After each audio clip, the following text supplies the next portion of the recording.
We're ready now to work on some memory wire and a fantastic memory wire tool.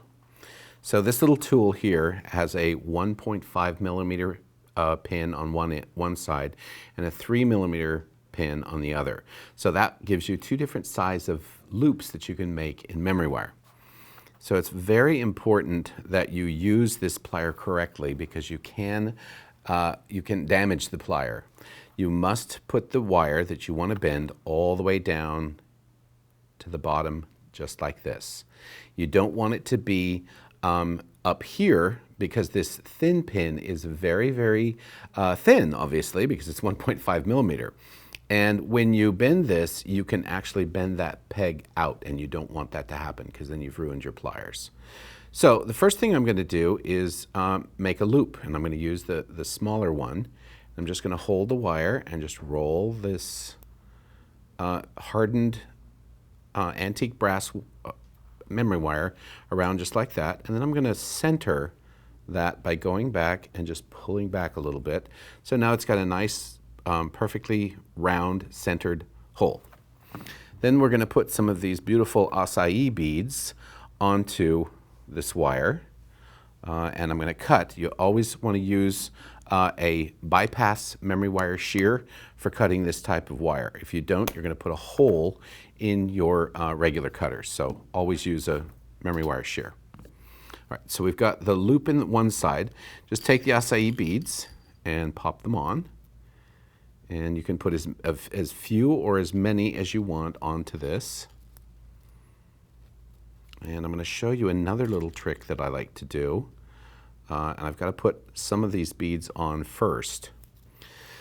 So now with memory wire, you either have to have a stop at the end so that the beads don't fall off, or you can make a large loop, you can make a small loop. There's glue on. There's all kinds of different ways you can end those.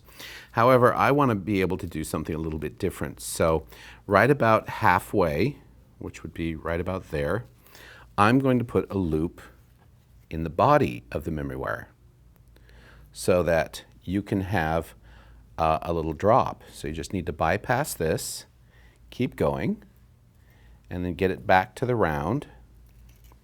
And now you've got a loop at the bottom that will hold these beads on this side, and you can drop something off of that if you'd like to. So we're just going to do a quick little finish with these acai beads.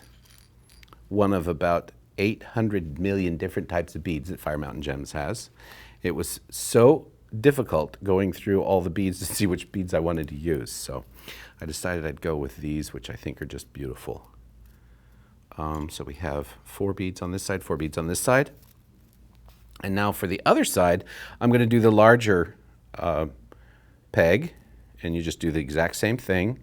Come back around. And then again, if you want that centered, you've got this, and because it's still open, I can close it by just grasping it in between there, and I've closed it. I've flattened it a little bit, but usually for this type of material, it doesn't have to be absolutely perfect. You can have a little bit of difference. That way you know it's handmade.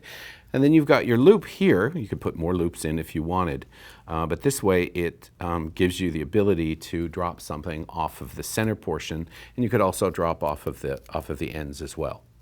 So that's a quick little idea on memory wire, but also the Beadalon memory wire bending pliers. So you've got a 1.5 millimeter round and a 3 millimeter round. So have some fun with memory wire.